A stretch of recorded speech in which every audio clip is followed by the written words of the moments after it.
Today, we have Alistair Smith with Strata Point to discuss IT support anywhere you need it. Welcome, Alistair. Thank you. Well, thank you everybody for taking some time out of your busy day to learn about Strata Point and how we kind of help companies solve a challenge that almost every organization with remote locations faces, especially when those sites are outside of the state where they're headquartered. So we believe this is a very under talked about service for IT teams, especially in the world where everyone's focused on AI. What we do is actually very straightforward. There's nothing overly complicated about it, like networking or cybersecurity. And our sales cycles are usually short. And because a company either needs help supporting remote sites or don't, it's not a maybe someday kind of conversation, which is nice. So let's get into it. So Strata Point is a field service and project management company, and we focus specifically on remote sites. So some of the team members I just want to introduce. So my name's Alistair Smith. I'm on the business development side. Uh, some of the other team members that work with the TDM team with on the partner side would be Sean Bergen. He's on our solution infrastructure engineering. He also plays a sales engineering role from our team. And then you'll be talking to either Carrie or Brian or a combination from our strategic account managers. So I kind of like to start by just kind of giving you guys a quick overview of our journey and how we got here. So we started, we're based out of Louisville, Kentucky. We're in the Naval Ordnance right next to the UPS Worldport hub and the Louisville Airport. And we just started out as an engineering company back in 2012. And over time, we kind of wanted to develop products that we would be pushing out to companies around the United States. We were really regional, but we started to actually grow into where there's headquartered around us and they had a lot of remote sites.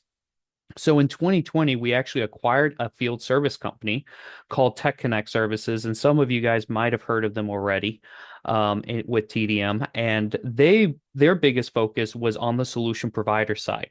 So when you think of Windstreams and Comcast and AT&T, when they would go out to install something and they weren't wearing a logoed shirt, typically that technician was one of ours or one of our competitors' technicians. So they really manage projects for solution providers. And so we kind of grew and fell in love with that whole business and really saw a need for it because from where we came from the engineering side, a lot of the headquarters, they're well taken care of by their IT team. And it's really the remote locations that struggle when it comes to getting technical support.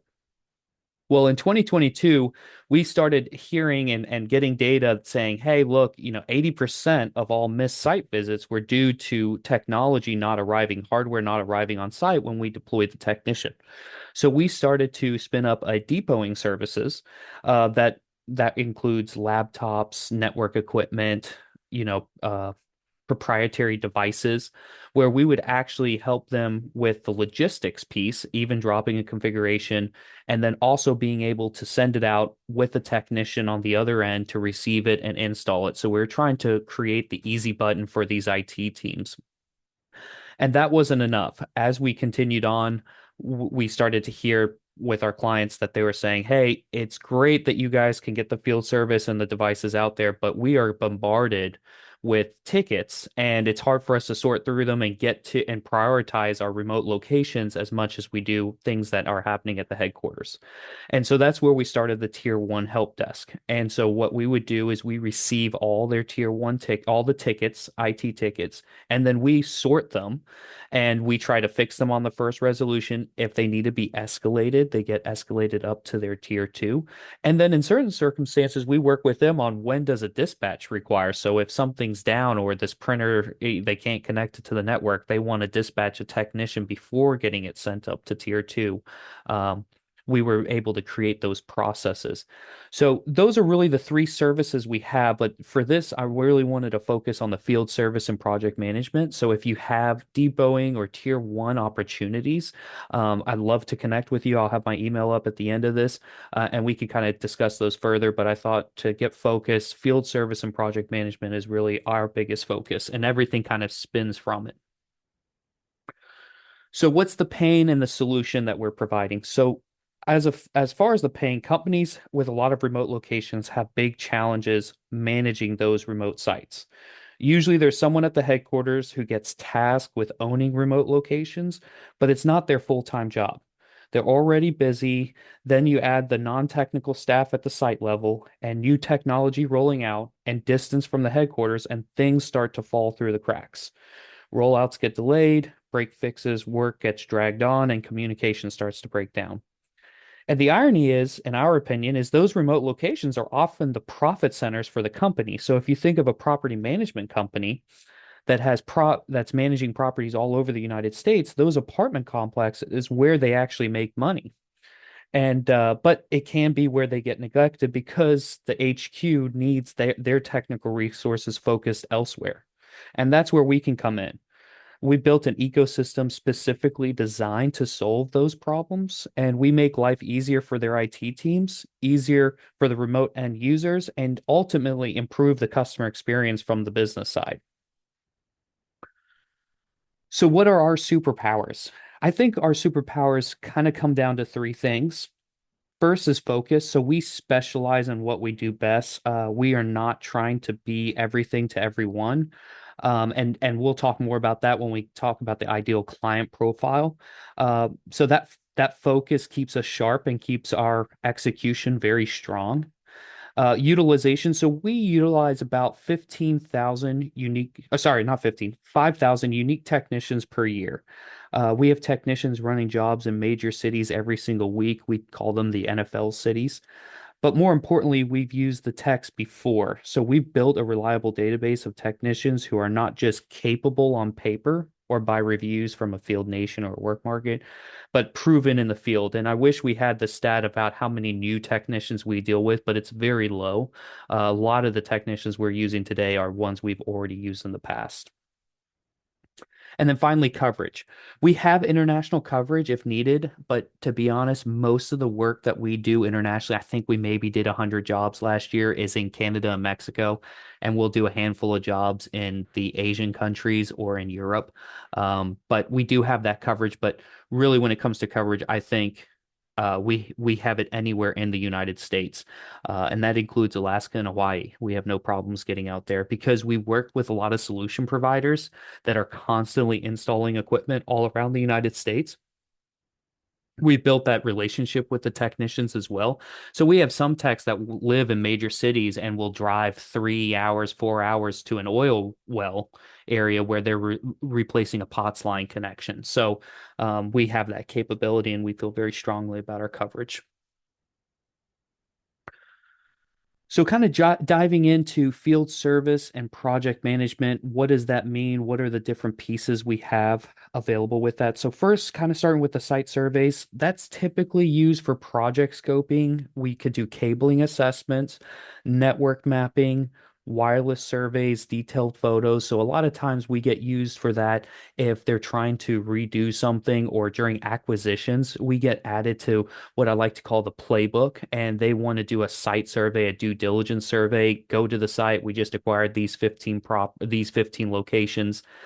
Go take pictures, document everything, and we can create the survey form however the client needs it. And then we work within that client survey form to make sure we get all the deliverables. On the structure cabling side, that's Ethernet, fiber, coax. We can do new buildings. So if while the construction's going on, or retrofits, if they're trying to add cable to a spot or replace cable in an existing location. And another type of structure cabling we do a lot is demarc extensions in buildings. On the installations and rollout side, we do network equipment, MDF or IDF build outs, so the full rack and stack and sort of network closets.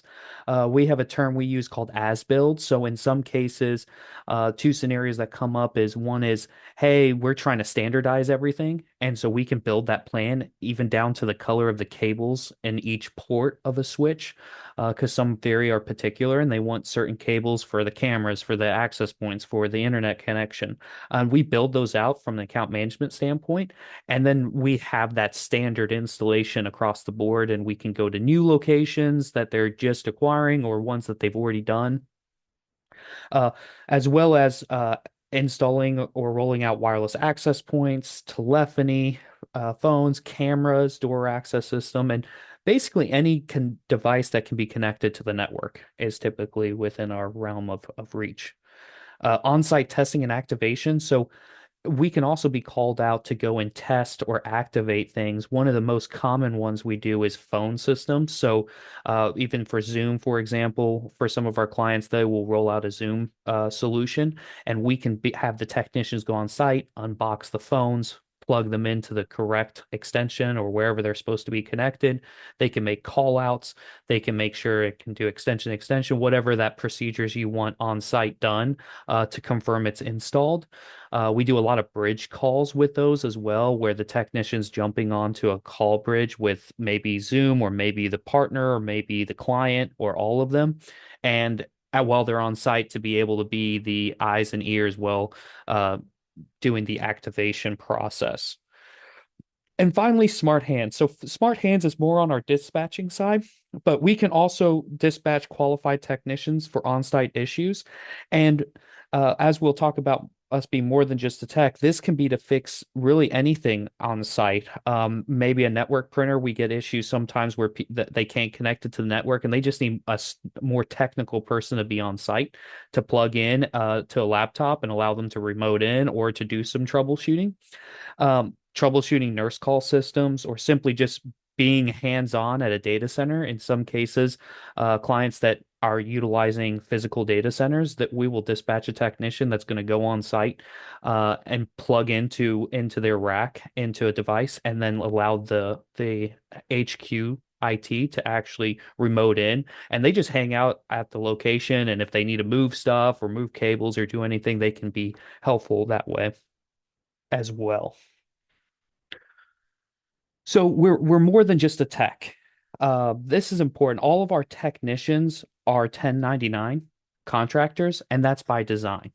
And like I mentioned before on the smart hands, that allows us, because when you bring a problem or your client brings a problem to us, we can look at our vast database of technicians that we've used and even ones that we haven't used and start to find the right resources for the job. So that is a big plus when we go with the 1099, because some of our competitors want to have the W-2, but I think that's where we outshine a little bit. We're not just your local tech marketplace. There's companies that do that, like Field Nation and Work Market. Our value isn't just finding someone. It really starts with the project coordination. So we help with building out scopes. Um, we also vet the technicians. We coordinate with the local contacts. Because of our solutions engineering, we can act as a tier two support for the tech that's on site, and we ensure all deliverables are completed. So it truly is a hands-off experience for your client if that's what they're looking for. But we also communicate throughout the whole process and be a bridge between the technician and the client so they can be as hands into the process as they want. Tech accountability is a big thing for us. So before any tech hits site, we confirm that they have the right tools and the right skill set. If they show up unprepared or can't complete the work, we don't charge the client. So we make sure that we have the right tech, or it's going to cost us. So that's part of our policy as well, with technicians, and making sure that we're holding them accountable for doing the job. And so those are the things that the account manager would be asking as far as special tools, because in some cases, especially during COVID, there were special things like you have to wear a mask, you have to wear this certain kind of clothing going into a senior living facility. So we ensure that all the technicians have that before hitting site. And then tribal knowledge. So we assign an account manager who kind of learns how your client's IT team operates, their processes, their standards, their expectations. And that way they're not repeating themselves every time they need a remote dispatch. And so they really can tell us one time, hey, this is how we operate, this is how we need to be billed, this is how we need to do all these things.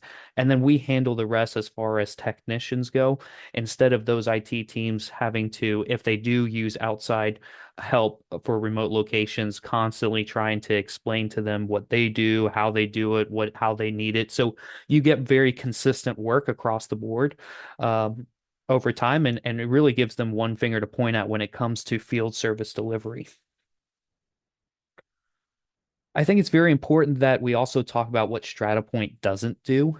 So some of the things that we don't do is anything high voltage. So for example, we will mount a TV and we can plug it in the wall, but running high voltage or running any sort of electrical is outside of us. We don't do any trenching or boring. Where what we can do is still run fiber or cable through a conduit that's in the ground. But the fact of actually ripping up the ground or ripping up a parking lot, that's outside of our bailiwick. And then no construction, because we do get requested, especially with property management, to build like little like huts to put some of the equipment out there that goes to the smart devices. That kind of stuff has to be there before or is on the client side to get, and then we can run the cables to it and install the devices there as well. So, ideal client. So, our ideal client is someone that has a small centralized IT team and has multiple locations. That really is the core requirement. Honestly, we have a hard time winning opportunities that don't really fit into that space. So, if they've got a team of 2 to 20, depending on how big of a size, and a lot of locations, those are kind of a requirement. And so we really don't have a strong record of like a single site or a massive IT team where there's IT people at all the locations. It doesn't really make sense. And the more geographically diverse the locations are, especially when they require flights and hotels to service them, adds a stronger value. It makes us a stronger value proposition to them. So I always throw that one in there as well. But really, on a deeper level, our ideal client has this limited internal resource to support the growth. So if you're talking to an IT director and they're saying, we don't have the staff to handle all these projects this year, or the CEO is very aggressive as far as what he's trying to get done for what we have, that's when the light bulb should come off and say, oh, this is an opportunity to introduce Strata Point. And I also kind of have a matrix in mind to help kind of explain this point further because I think it's really important. We typically have very short sales cycles because we really try to work with partners. And I'd love to jump on calls with you guys if you have want to have strategic discussions about certain clients that you have or profiles of clients that you have and see if they make sense. Because when we usually get to the sales call with the client and you, it's typically pretty quick because we already know that this will make sense and we try to make sure that you guys know what the value is before we go into it because there's tons of field service opportunity, but it doesn't always make sense for us for us to be brought in. So I think best opportunities are large and repeatable. One of the things that I didn't mention earlier is that we can have multiple techs. So in some of those scenarios, especially with phone activations, we'll have like 5 or 6 techs at a single site just rolling up phones if they have only a small 1 to 2 hour window because they have other engineering involved on the phone and it's after hours.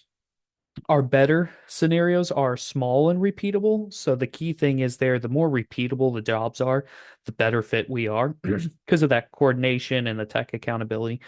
Good opportunities can be large but not repeatable if they need a lot of technicians for a project. And then what's not a fit is small and not repeatable. We really don't have a good track record of winning jobs where it's just a single site because typically we're hiring the technicians from those local areas. So uh, we're more on the coordination side of the house. So from a successful verticals and industries, we do very well with clients that have a lot of small locations. So I always say, think of strip mall companies, your orthopedics, your fast food chains, branch offices, retail stores, any sort of hotels, apartments, or senior living. Those things we do really well with because they're spread out throughout the country or throughout a big region.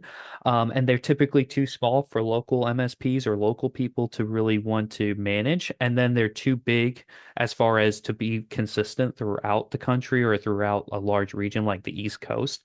So it really makes sense for us. And if our sweet spot is really the volume and the geographic spread. So, just to kind of talk about a few different case studies that have recently happened that I kind of want to go over, just so it can make you think about different industries that you probably work in or talk to within your client sphere.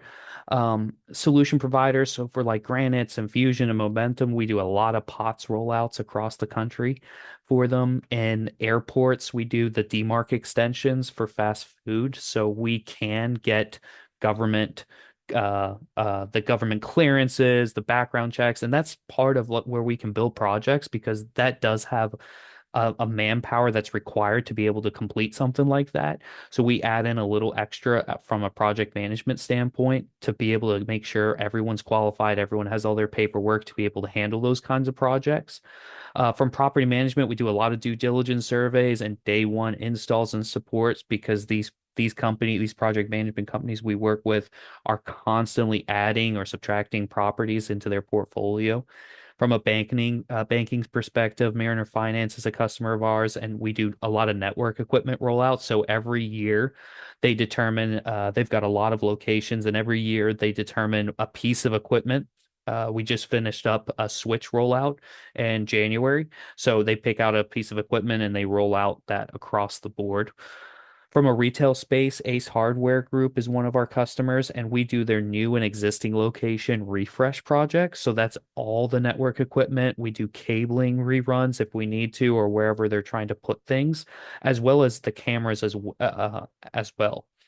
From a senior living, Atria, we do a lot of refresh projects and Ethernet cabling in senior living space. There's a lot of different solutions and a lot of different smart devices they're pushing out. So wireless has become a big issue in these places and retrofitting cabling and making sure they have good coverage to be able to handle all these new Wi-Fi enabled devices in senior living.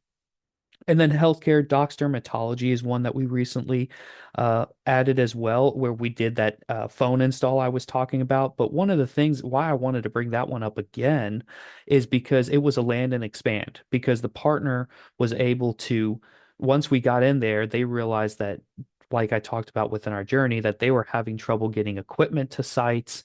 And they really had a very small team that was handling a lot of locations from a help desk. So we're right now in the talks with them about rolling out depoting and help desk as a combined service. Now, on those pieces, just to kind of briefly touch, those do have a monthly minimum commitment as far as how much hours their buckets of hours they have per month. And so this turned this opportunity not only into something where they're getting paid, the partner's getting paid commission on everything we do field service, but now it's going to become a monthly recurring opportunity as well for them. So I like to always end with this slide. Um, there's three big things we offer to partners. First thing is we can give you a different conversation to have with your clients that you have today. Second, we can help you lock out competition. So if your client has remote locations, somebody is going to service them and that work may involve products you already sell. And if you're not part of that conversation, someone else will be. So we help offer to lock out competition. Another way we help lock out competition is when you're talking to the C-suite or you're talking to an IT director, and they come to you and they say, "Yeah, I like these monthly reoccurring options, but you know what? I have this guy and he really likes this type of network equipment and we really want to install this."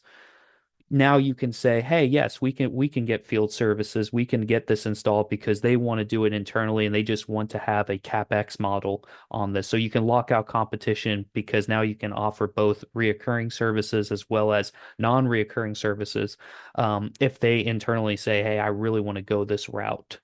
And then finally, don't leave any money on the table because um, historically, if you help someone with field services, you didn't get paid for it. At least that's what I've heard when talking to partners. And so with us, deal registration is very simple. We tag you to that account after successfully onboarding them, and then you earn commissions on all labor revenue, including dispatches, and you don't have to re-register every single deal. We keep that updated. And one thing we're rolling out to better with partners is every time something gets paid to send you a commission notice as well, just so you have an email saying, "Hey, I got something got sold and won." Uh, from that, the partners we help the most kind of fall into two categories. So one of the type of partners is they're trying to move upstream into larger accounts, and this is a way that they can make introductions to Strata Point within field services because it's something that they might not have talked to about or thought about yet. And then also partners that already have that larger accounts who want to block out the competition and offer more to their existing clients that they have. So please feel free to schedule a call with me if you have want to have one of those strategic conversations. We've helped a lot of partners be able to successfully get into the larger markets as well. If you're looking at how do I get into those markets, so really to kind of tie it all together before we go into questions and answering is really for you guys, what does this mean for you? What does Strata Point mean for you? It means you can say more yes to more deals, keep your competitors out of your accounts, and grow your revenue without growing your team. Thank you so much. All right, Alistair, our first question is, does the help desk use AI to improve efficiency? So we have not tapped into the AI piece yet. One of the things we do from efficiency, so on the help desk standpoint, what categorizes as a tier one for us is if it can be written down and we have access to it. So it makes it really simple because our onboarding process typically takes 90 days because we sit down with their directors and maybe some champions within the company and write out all the different types of tickets. We look at their existing ticketing system. And then part of our help desk manager's job over and above just answering the tickets that's included into the cost is that they are looking for where a lot of tickets are getting escalated and going back to their management saying, "Hey, we're noticing, a lot of password resets for QuickBooks. Can you give us access and walk us through how to do that?" And then we add it in, and that's how we are making our help desk smarter. Um, on the AI side, I think our first step is going to be on the knowledge base because we have the knowledge bases that we build out, is how to kind of internally put knowledge bases in front of our technicians or our help desk employees to be able to faster serve the user community that we're working on. All right, next, how good is the Canada coverage for field service, especially rural Canadian locations? From my understanding, we do a lot more work right over the border. So I am not completely sure as far as how far up we've gone. Um, but we do have technicians that are in Canada and that are willing to travel. And that brings up a good point as well, because part of the pricing when we talk about dispatches is there can be travel expense. So how we would handle that is say they need something in a rural Canada and there's not really any people that are able to service that area, we would find a technician, but they might ask for $50 travel for gas or something like that that would be added on to the ticket. And then we would go to the client and say, "Hey, is this okay? We got a technician. He's willing to travel there. This is what he's asking for as additional." And if they approve it, we go right ahead. If they say no, we don't want to pay for travel, we would just keep trying to find a technician. Okay, and on the lines of that, if we have a technician that can be utilized, how do we get him signed up? Oh, yes. So that is something we're always looking for more technicians to bring into our database. And that's another good question because if your clients say, "Hey, you know what? We just don't have coverage in the Southeast, but man, I love my technician up in New Jersey." We can always onboard them as a direct with us and be able to pay them. And that way we can manage the whole project. And if they have an agreed upon amount of money that they want to pay that's outside of our standard because we have one price across the United States when it comes to field service on the dispatch side. Um, we can work that in. If you just want to shoot me an email with that information, and my email's on the screen here, I can get that to the right people to get vetted. Oh, yeah, that's perfect. And a couple more questions. How do you find new companies that are interested, and how are you doing business development? So we really have a channel strategy. that we don't do anything direct.